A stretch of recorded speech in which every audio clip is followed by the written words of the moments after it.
You know that feeling when everything finally falls into place? That's exactly how I felt standing in my brand new apartment. After 6 long years of hard work, I could finally say I owned my own home. My name is Julie, I'm 29, and this is my story. I remember the day I got promoted 2 years ago, like it was yesterday. My boss called me into his office, and I thought I was in trouble. Instead, he handed me a contract with a significantly higher salary. From that day forward, I lived like a monk, no fancy clothes, no expensive dinners out, nothing. Every single cent went straight into my savings account. But I'll be honest, it wasn't just my savings that made this possible. A year ago, my grandmother passed away. She was my mother's mother, and she left me $150,000 in her will. That money, combined with everything I'd saved, meant I could finally stop dreaming and start house hunting. When I found this 2-bedroom apartment, I knew it was the one. Not too big, not too small, just perfect. The best part? No mortgage. The realtor actually did a double take when I said I wanted to pay in full. The look on her face when I signed those papers? Priceless. I couldn't help myself. As soon as I got the keys, I took about 1 million photos and posted them on social media. My friends went crazy with the likes and comments. Congratulations, Julie, living the dream. When's the housewarming party? It felt amazing to have so many people genuinely happy for me. Then my phone rang. The name on the screen made my stomach drop. Dad. Julie, he said, his voice as dry as sandpaper. I need you to come over for lunch next Saturday. That call brought back everything I'd been trying to forget. See, my mom died when I was 9, cancer. It ripped our family apart, but Dad, well, he didn't stay single for long. Within a year, he married Sharon, and a year after that, they had my half-sister. Sharon never liked me much, even before she had her own kid. But after? That's when things got really bad. Suddenly, there were all these new rules, and funny enough, they only seemed to apply to me. Julie, you need to be quieter. Julie, you can't have friends over. Julie, turn that music down right now. Meanwhile, my half-sister got everything. New clothes? She got them first. Latest toys? They were hers before she could even ask. Family trips? They planned them around her schedule. It was like I'd become a ghost in my own home, floating around while Dad and Sharon doted on their precious daughter. Sometimes I wondered if they even remembered I existed.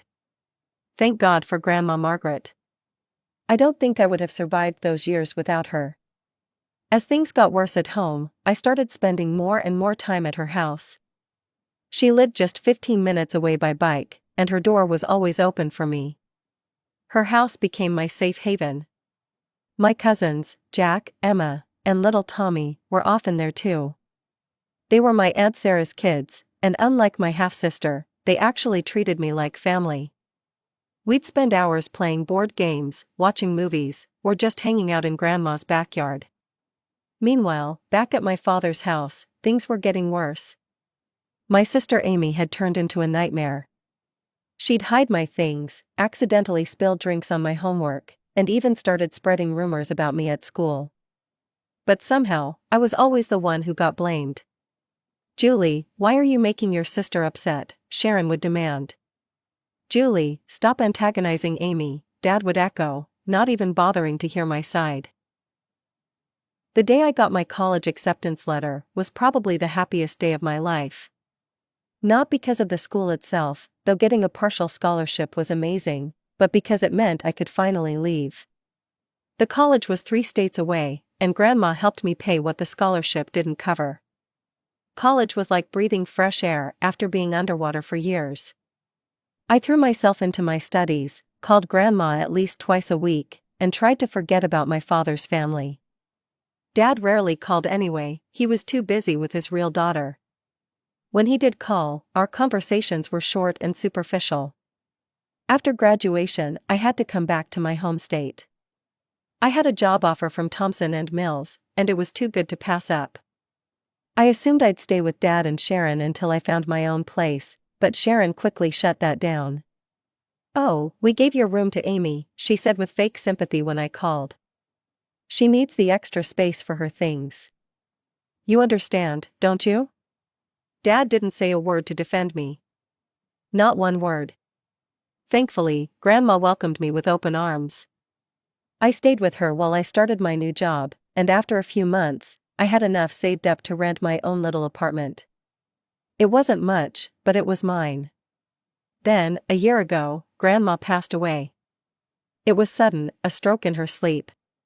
She left her house to my cousins, which made sense since they lived closer and had always helped maintain it. To me, she left $150,000, money she'd been saving her whole life, she wrote in her will, for the granddaughter who reminds me so much of her mother. This past year has been quiet. Dad and his perfect family haven't bothered much with me. They didn't even invite me for Christmas, not that I was surprised. I spent it with Aunt Sarah and my cousins instead, and honestly, it was the best Christmas I'd had in years.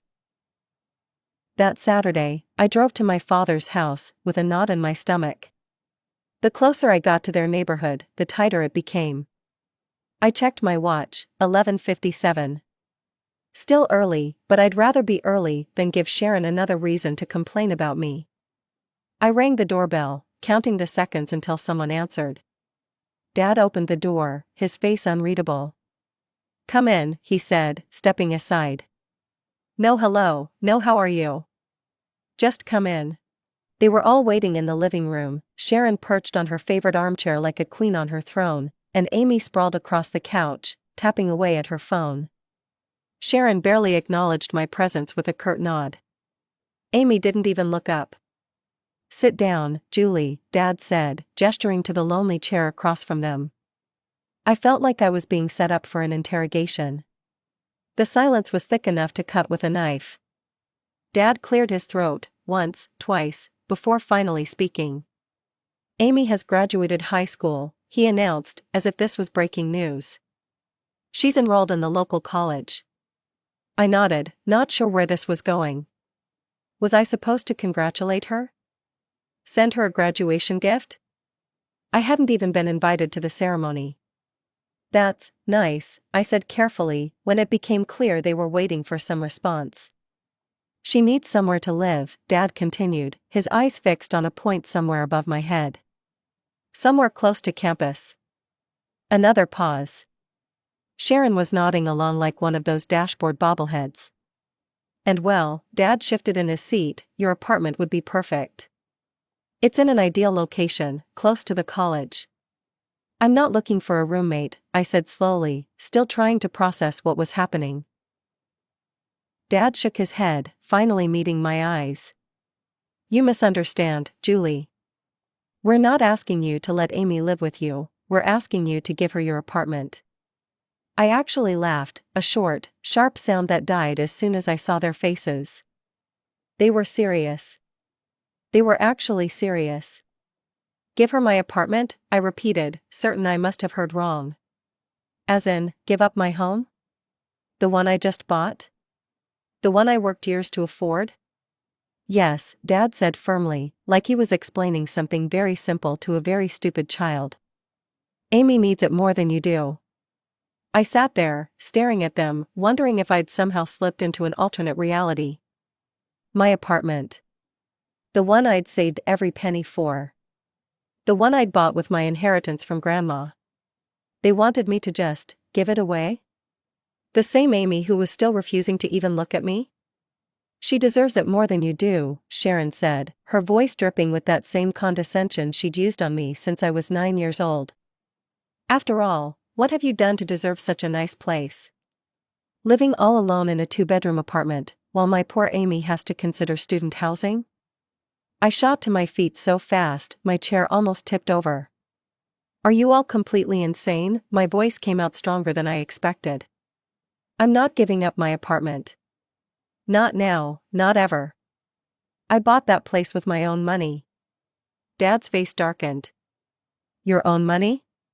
Your grandmother gave you $150,000. That's hardly your own money." Something snapped inside me. All those years of staying quiet, of taking their abuse, of trying to be the bigger person, gone in an instant. My grandmother? I laughed, but there wasn't any humor in it. You mean my mother's mother? The woman who actually cared about me when you were too busy playing happy family with your new wife and daughter? That grandmother? The one who has absolutely no relation to Amy whatsoever? Amy chose that moment to finally look up from her phone, her face scrunching up in that familiar way that always preceded her crocodile tears. You're such a terrible sister, she wailed, right on cue. You've always been so mean to me. You've never loved me. Julie, Dad said, his voice hard, I'm very disappointed in you. This is not how we raised you. You didn't raise me at all, the words exploded out of me. You checked out the moment Mom died and Sharon moved in. Don't you dare talk about how you raised me. I grabbed my purse and headed for the door, my whole body shaking. Behind me, I could hear Amy's theatrical sobs, Sharon's comforting murmurs, and Dad calling my name, but I didn't stop. I couldn't get out of there fast enough. I thought that would be the end of it. I really did. But the next morning, my phone rang, Dad again. Julie, listen to me, he started before I could even say hello. You're the older sister, you need to help Amy. This is what family does. I almost laughed. Family? Now you want to talk about family? Where was this family spirit when Sharon kicked me out of my room? When Amy was making my life hell? When you didn't even invite me to Christmas? That's different, he insisted. You're being unreasonable. Amy needs. You're crazy, I cut him off, actually crazy if you think I'm going to give my apartment to someone who spent her entire life trying to hurt me. Don't call me again about this. I hung up, but it wasn't over. Within minutes, my phone started buzzing with messages from Sharon. You've always been jealous of Amy. You're just like your mother, selfish and ungrateful. After everything we've done for you. I stared at the messages, feeling a strange sense of calm wash over me. Dad kept calling throughout the day, but I stopped answering. What was the point? The conversation would just go in circles, him demanding I give up my home, me refusing, him guilt-tripping me about family obligations. A week after the confrontation, I decided to go ahead with my housewarming party.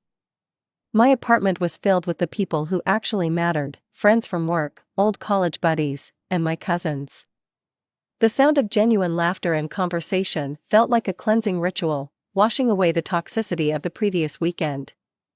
Julie, Emma called from the kitchen. We're running low on ice. I was heading to the freezer when my cousin Jack grabbed my arm. His face was serious, unusual for him, as he's typically the family clown. Hey, I need to show you something, he said quietly, guiding me toward the hallway. You might want to sit down for this. I perched on the edge of my new ottoman as Jack pulled out his phone. He hesitated for a moment, then handed it to me. I was at Lorenzo's last night with some friends, he explained. Look who I saw in the back booth. The first photo made my heart stop. There was Sharon, my stepmother, sitting in a dimly lit restaurant booth. But she wasn't alone. A man I'd never seen before had his arm around her, and they were kissing. Not a friendly peck, but the kind of kiss that leaves no doubt about the nature of a relationship. More photos followed. Sharon laughing, her hand on the man's chest. The man feeding her a bite of dessert. Their fingers intertwined on the table. They looked comfortable together, intimate. Like lovers who'd done this 1,000 times before. I couldn't believe what I was seeing, Jack continued. I know I shouldn't have taken pictures, but...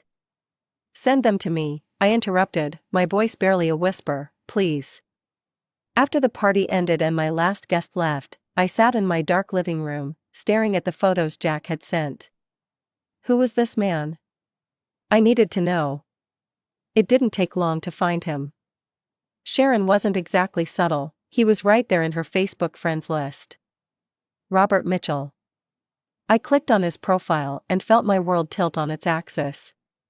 Robert Mitchell had been working at Riverside Insurance Company for 20 years. The same company where Sharon worked. The same company she'd been at since before she married my father. I scrolled through his photos, going back years. There were company picnics, office parties, holiday celebrations. And in so many of them, there she was. Sometimes just in the background, sometimes partially out of frame, but I recognized her. 20 years of photos, showing a relationship that clearly went far beyond professional courtesy. One photo from 15 years ago caught my eye. A woman in a red dress, her face turned away from the camera, sitting on a park bench with Robert. The caption read, "Perfect Sunday afternoon." The woman's hair, her posture, her favorite red dress that she still had in her closet, it was Sharon. 3 years into her marriage to my father. I opened another tab and searched for more recent photos of Robert Mitchell. As his face filled my screen, something else hit me like a physical blow. Those eyes. That nose. The way his mouth curved up slightly at the corners even when he wasn't really smiling. I pulled up a recent photo of Amy on my phone and held it next to the screen. The resemblance was undeniable. How had I never seen it before? Amy looked nothing like my father, she never had. But she was practically a carbon copy of Robert Mitchell. The truth was burning a hole in my pocket. For 2 days, I walked around in a daze, carrying the weight of what I'd discovered.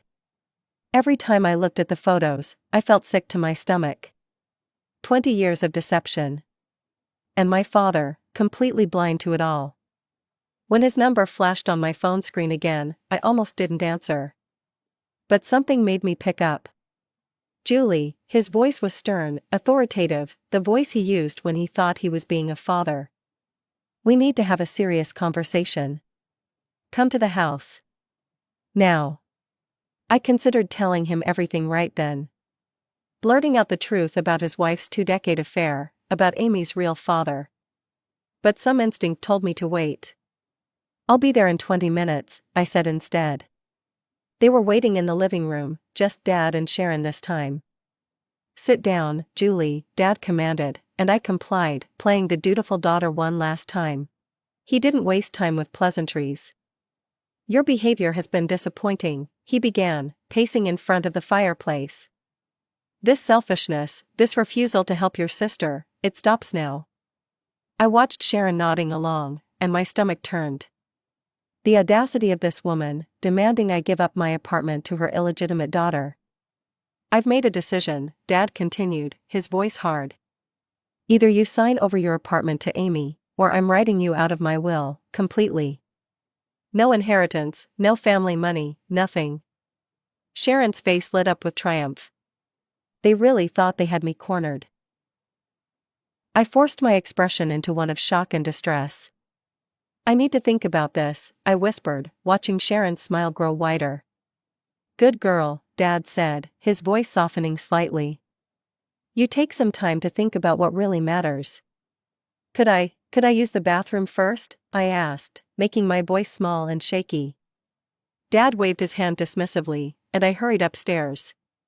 But instead of going to the bathroom, I slipped into Amy's room, my old room. Everything was pink and perfect, just like Amy's entire life had been. Her hairbrush sat on the vanity, full of long dark strands that matched Robert Mitchell's exactly. My hands shaking slightly, I pulled a small plastic bag from my pocket and carefully collected several strands. Next, I crept into Dad's bedroom. His comb was right where it always was, on his dresser, next to his wedding photo. The irony wasn't lost on me as I collected his hair into a second bag. That night, I researched DNA testing facilities. The kind that did paternity tests, the kind that would hold up in court if needed. It wasn't cheap, nearly $2,000 for rush processing. But it would be worth every penny. The next morning, I walked into the facility with my 2 carefully labeled bags. The technician explained the process, had me fill out forms, and assured me I'd have results in a few weeks. The DNA test results arrived in a plain white envelope. My hands trembled as I opened it, though I already knew what it would say. The clinical language was unmistakable: the alleged father is excluded as the biological father of the tested child. The probability of paternity is 0%. That evening, as if on cue, my phone rang. Sharon's name flashed on the screen. "We're tired of waiting," she snapped, not bothering with hello. "Your father and I need your decision about the apartment within the next few days. Otherwise, you can kiss your inheritance goodbye." I kept my voice steady, calm. "Actually, I've been thinking about everything. I'll come over for dinner this Saturday. We can discuss it then." Saturday evening, I drove to their house again, the DNA test results tucked safely in my purse. This time, the knot in my stomach wasn't from anxiety, it was anticipation. They were all waiting in the living room, looking like cats who'd cornered a mouse. Sharon was practically glowing with triumph. Amy sprawled on the couch, examining her manicure with a smirk.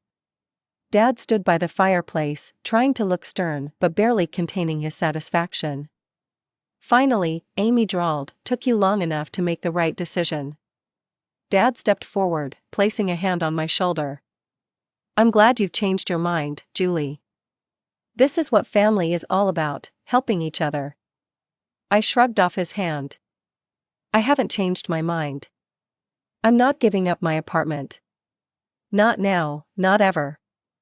"You selfish brat," Dad's face turned red. "That's it. You're out of the will. Everything goes to Amy, my real daughter, the one who actually understands family loyalty." I couldn't help it, I laughed. The sound echoed through the room, making them all stare at me like I'd lost my mind. "Your real daughter," I reached into my purse. "That's interesting, Dad. Because I have something you need to see." I pulled out the envelope and held it out to him. He snatched it, glaring at me as he yanked the papers out. "Read it," I said softly, "read it out loud." He began reading, his voice confident at first. "DNA relationship testing report." Then his face started to change.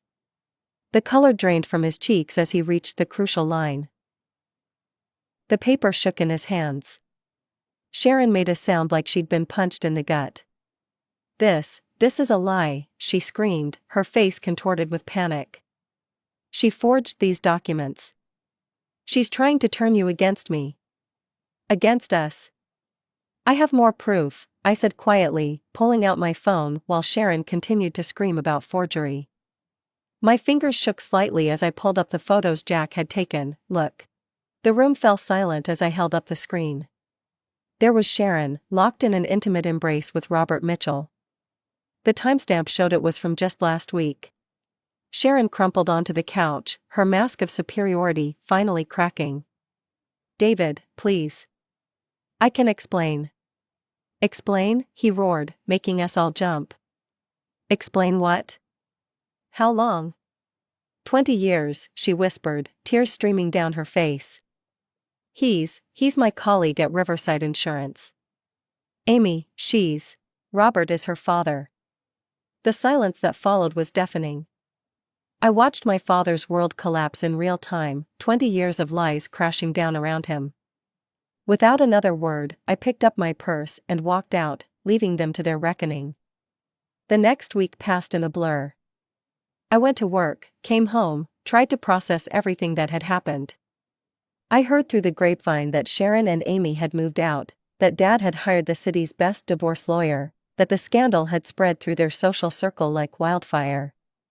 When Dad's number appeared on my phone a week later, I almost didn't answer.